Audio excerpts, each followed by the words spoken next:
Shalom, Bapak Ibu Saudara pendengar setia BSJD dimanapun berada. Saya Pendeta Robi Septiawan yang bertugas melayani di Resort GKI Moratewe. Saya akan mengajak kita bersama untuk mendengar sekaligus merenungkan kebenaran firman Tuhan sesuai dengan amanah Nas GKI. Firman Tuhan pada hari ini, Jumat 2 Mei 2025, terdapat dalam kitab Perjanjian Lama Yesaya 6 ayat 9 hingga yang ke-13 dengan perikop Yesaya mendapat panggilan Allah. Kemudian firman-Nya, pergilah dan katakanlah kepada bangsa ini, dengarlah sungguh-sungguh tetapi mengerti jangan, lihatlah sungguh-sungguh tetapi menanggap jangan. Buatlah hati bangsa ini keras dan buatlah telinganya berat mendengar dan buatlah matanya melekat tertutup, supaya jangan mereka melihat dengan matanya dan mendengar dengan telinganya dan mengerti dengan hatinya, lalu berbalik dan menjadi sembuh. Kemudian aku bertanya, sampai berapa lama ya Tuhan? Lalu jawabnya, sampai kota-kota telah lengang, sunyi sepi, tidak ada lagi yang mendiami. Dan di rumah-rumah tidak ada lagi manusia, dan tanah menjadi sunyi dan sepi. Tuhan akan menyingkirkan manusia jauh-jauh, sehingga hampir seluruh negeri menjadi kosong. Dan jika di situ masih tinggal 1/10 dari mereka, mereka harus sekali lagi ditimpa kebinasaan. Namun keadaannya akan seperti pohon beringin dan pohon jawi-jawi yang tunggulnya tinggal berdiri pada waktu ditebang. Dan dari tunggul itulah akan keluar tunas yang kudus. Damai sejahtera Allah yang melampaui segala akal kiranya boleh memelihara hati dan pikiran saudara sekalian. Bapak Ibu Saudara pendengar setia BSJD dimanapun berada, dunia tempat manusia dilahirkan adalah dunia yang telah berdosa. Lingkungan tempat manusia dilahirkan ada dalam kondisi yang sudah berdosa. Sejak kejatuhan manusia ke dalam dosa, dosa menjadi sesuatu yang sangat akrab dengan diri manusia. Inilah juga keadaan yang dialami oleh bangsa Israel. Mereka dikenal dengan bangsa yang selalu melakukan kejahatan dan dosa, kebebalan, dan sikap yang memberontak kepada Allah. Bangsa ini mengalami kemerosotan moral dan iman yang sangat luar biasa. Para pemimpin yang korup, rakyat kecil yang dipaksa jadi tumbal dari kekuasaan. Terjadi ketidakadilan di berbagai bidang kehidupan. Dosa yang sudah mengakar dalam sendi-sendi kehidupan membuat rasa takut kepada Allah sama sekali tidak ada lagi dalam diri mereka. Di tengah kemunduran moral dan iman bangsa Israel, Allah mengutus Nabi Yesaya untuk bernubuat serta mengajak umat Israel untuk bertobat dari dosa-dosa mereka. Namun pada awal masa panggilan Yesaya sebagai nabi diawali dengan kemarahan Tuhan terhadap bangsa Israel. Inilah yang ada dalam teks Yesaya 6 ayat 9 hingga yang ke-13. Tuhan begitu marah dan murka kepada bangsa ini. Dalam awal pelayanannya, Nabi Yesaya hanya melihat kehancuran demi kehancuran. Yesaya masih menduga bahwa sikap Allah terhadap bangsa ini hanyalah permulaan dari tugasnya. Dan suatu saat, Yesaya yakin bahwa bangsa ini nantinya akan berbalik kepada Tuhan.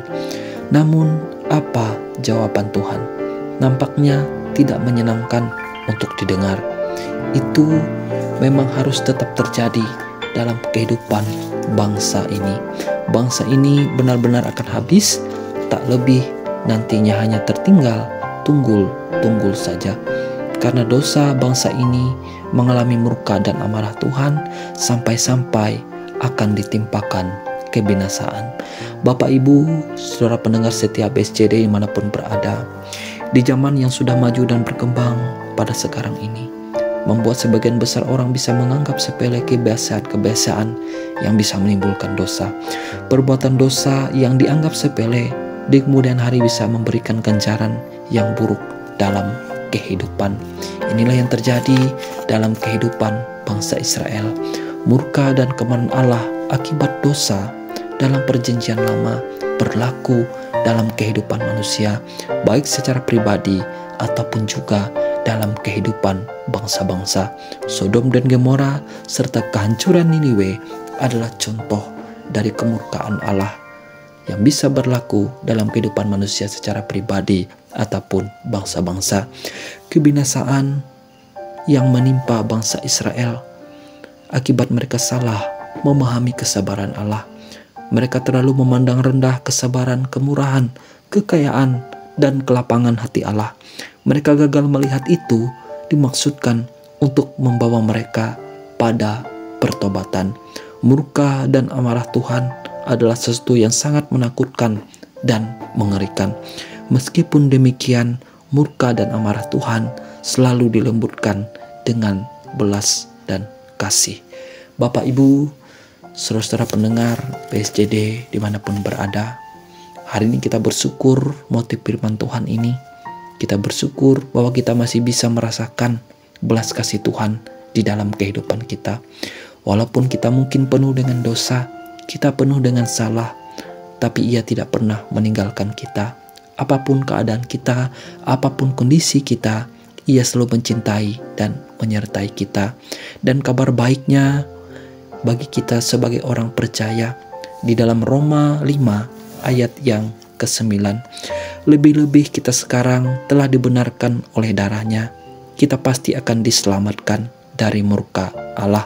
Sebagai orang Kristen, kita wajib bersyukur karena hanya mereka yang telah dibasuh oleh darah Kristus yang dicurahkan bagi kita di atas kayu salib yang memastikan kita terhindar dari murka Allah. Inilah yang dikatakan dalam Roma 5 ayat yang ke-9. Namun bukan berarti ketika kita terhindar dari murka Allah, bukan berarti kita bisa hidup bebas. Bukan berarti kita bisa hidup seenak-enaknya untuk melakukan segala apa yang kita inginkan dan yang kita mau sesuai dengan kehendak kita. Tapi ketika Tuhan sudah menganugerahkan keselamatan dan membebaskan kita dari murka-Nya, itu membuat kita semakin untuk hidup taat, untuk hidup kudus, untuk hidup suci, dan selalu setia memberlakukan firman-Nya di sepanjang kehidupan kita. Bapak, Ibu, Saudara, biarlah firman Tuhan yang boleh diperdengarkan bagi kita pada hari ini boleh sekaligus meneguhkan iman dan pengharapan kita di dalam Tuhan Yesus Kristus. Amin untuk firman Tuhan. Marilah kita berdoa.